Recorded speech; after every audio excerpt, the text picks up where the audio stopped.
Last episode we paid a visit to Dan in Tapawera. We actually became good mates. He gave me a great tour of his bus, I checked in on the solar, it was a great install, and we yacked for ages about his DJ days. Turns out too that he's a Cortina man like me. So we took his Cortina for a spin and we went round the corner to visit his mates Sasha and Andrew.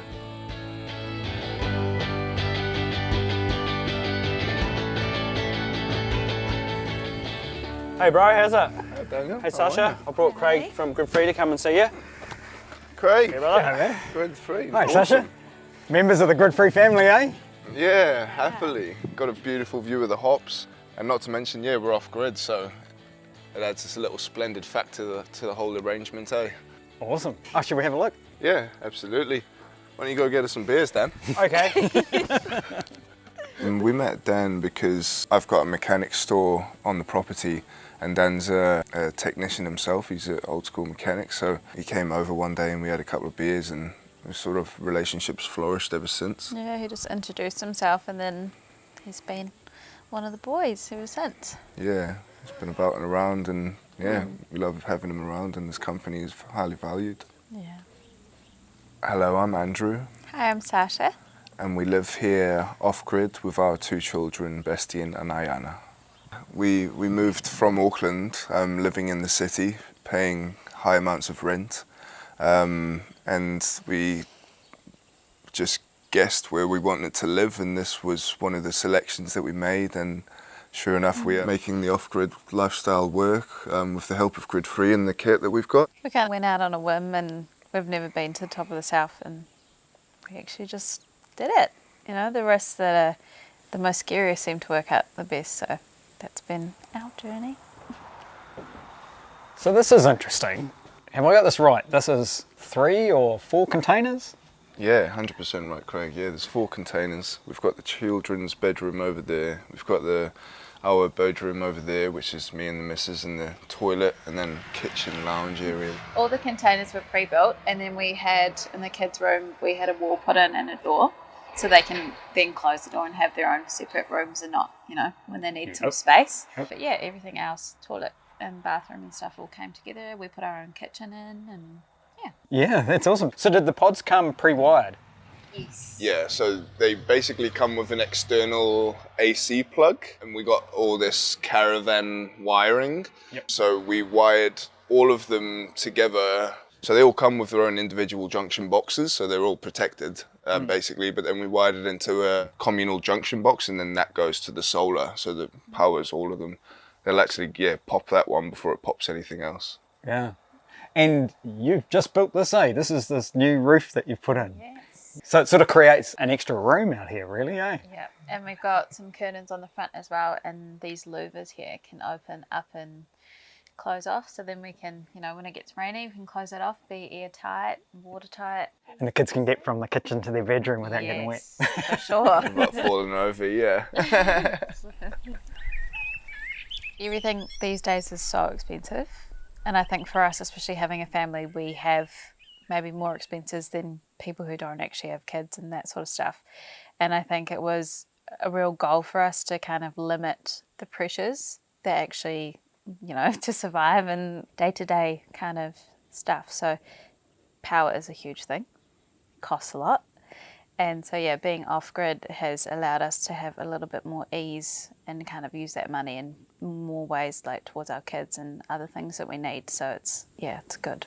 The things that we're learning as we go, being off-grid, is like basically learning how to live all over again sort of thing. We have to plant vegetables and learn how they work, and we built this roof, and we're slowly building on our lifestyle and the comfort levels that we can introduce.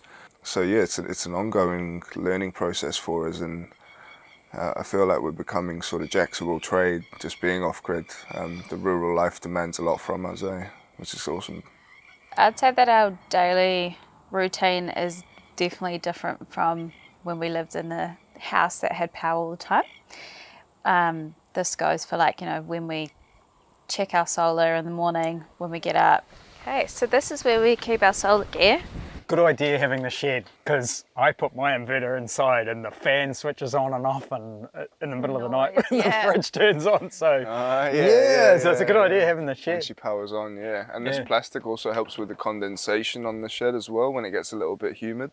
Yep. So you installed this yourself? You built the shed and put the inverter and everything in there? Yeah, we built the shed and we hooked it all up and made the mounting, but then we had an electrical guy come out and certify it all and make sure it was all up to compliance and tidy and everything, Sort of DIY, just easy, but you do need to sort of know what you're doing, Yeah. And how are you finding it?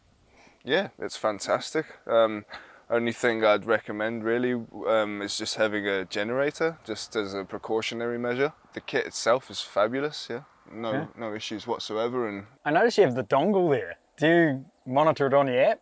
Yeah, 100% correct, I mean, we need it in order to know when we can use large consumptions. Like the water pump is 0.75 kilowatts. Like if we've had a couple of days of no sun, we'll jump on the app, make sure we've got at least, 49.5 volts, 50 volts or so before we turn a large load on, whether it be the microwave, the shower, the heater, for example. Like we got a diesel heater which draws about 200 watts.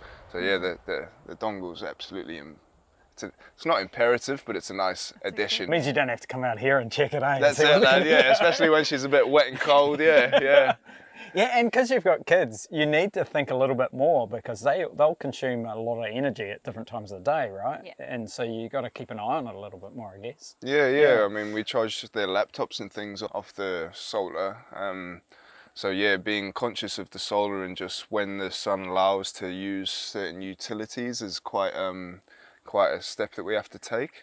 The kids are kind of getting into that routine that we need to be more conscious of how we're using our power. And I think that's been a huge plus for us as well, because obviously we want our kids to be good, conscious as they are going through their life. So that's our daily activities definitely dictate how much sun we've had.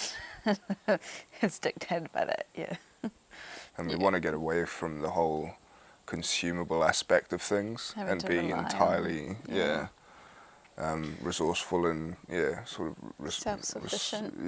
That's it, self-sufficient.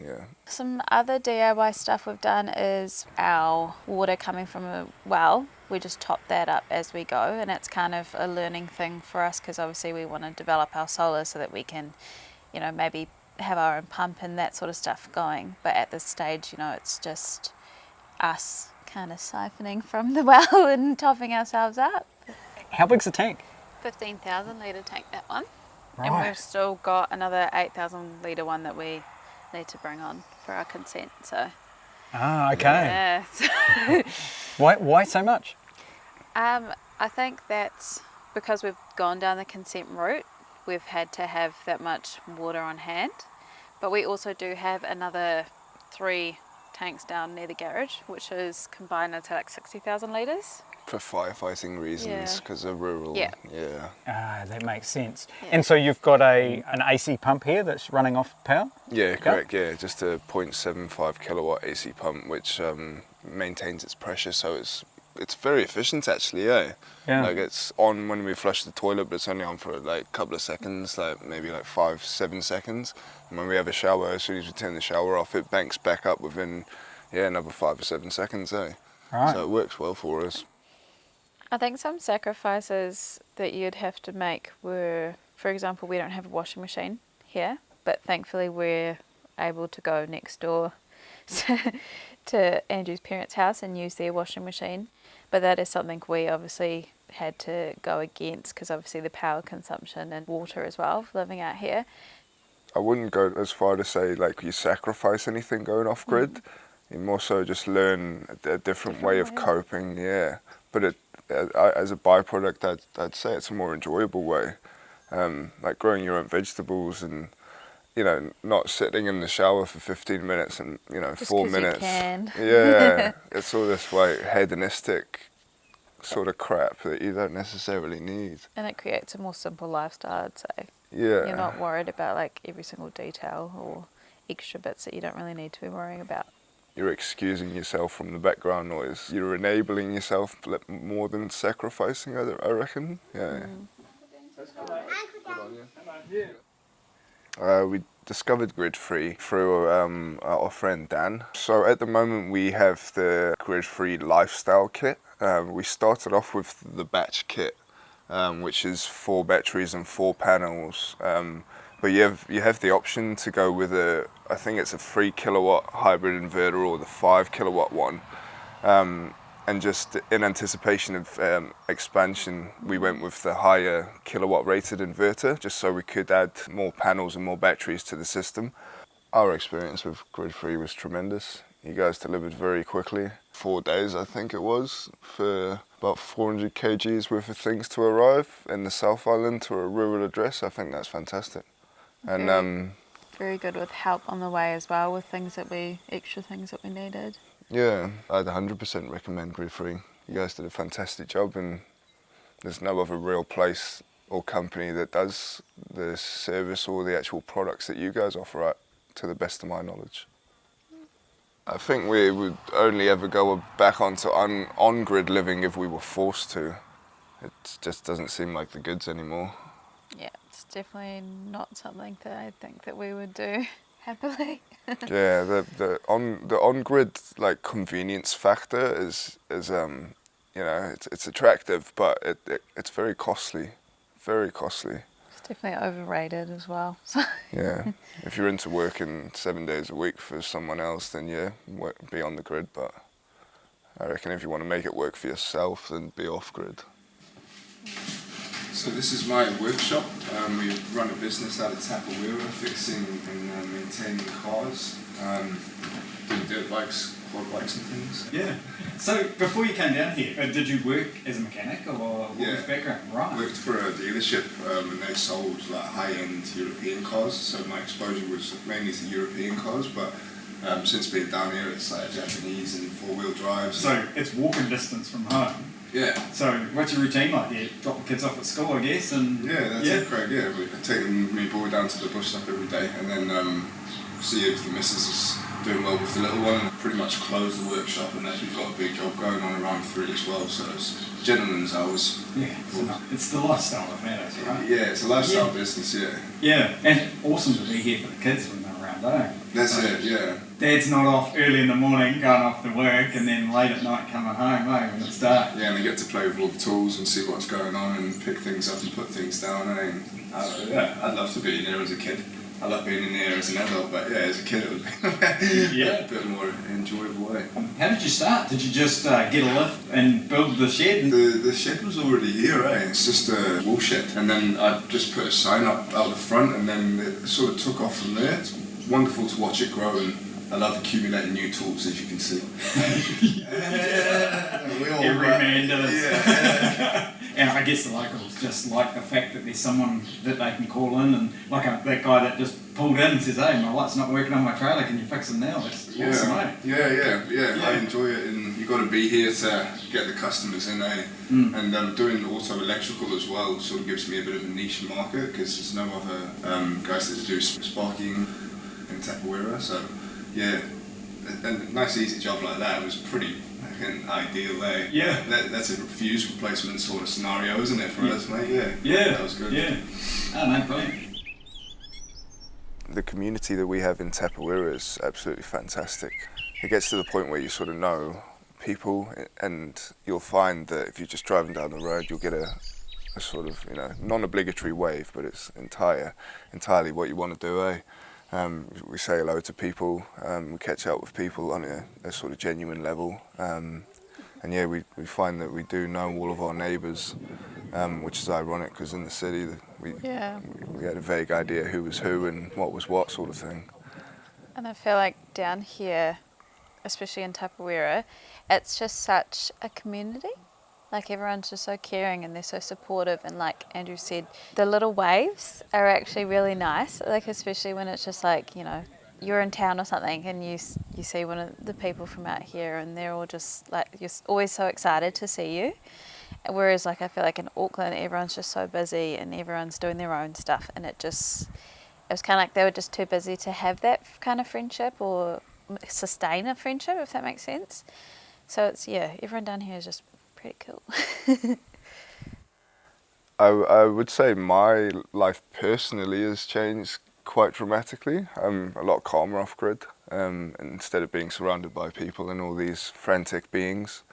I'd say our relationship is, from my perspective anyway, can only ever talk from that. I would say it started to benefit because instead of working a 9-to-5 job frequently, we opened up a business, and that has enabled more family time, more quality of time. I also feel like living off-grid created more of a minimalistic kind of view on things in life, and especially with our kids, like instead of having like 10 million toys and like all this stuff that they don't really need, they understand that they've got enough, and then they actually appreciate what they've got. It's also helped them be outside more, and yeah, I feel like it's been less stress and just a good time. The thing I love most about the lifestyle is just the pure freedom, like going for a walk and it's just sort of quiet and it's perennial and it's just beautiful and the air's fresh and there's, the birds are singing. It's like living a whole different life that's therapeutic for your body and your mind, which is, we have a lot to look forward to, so it's just do our best and see how it goes, I reckon.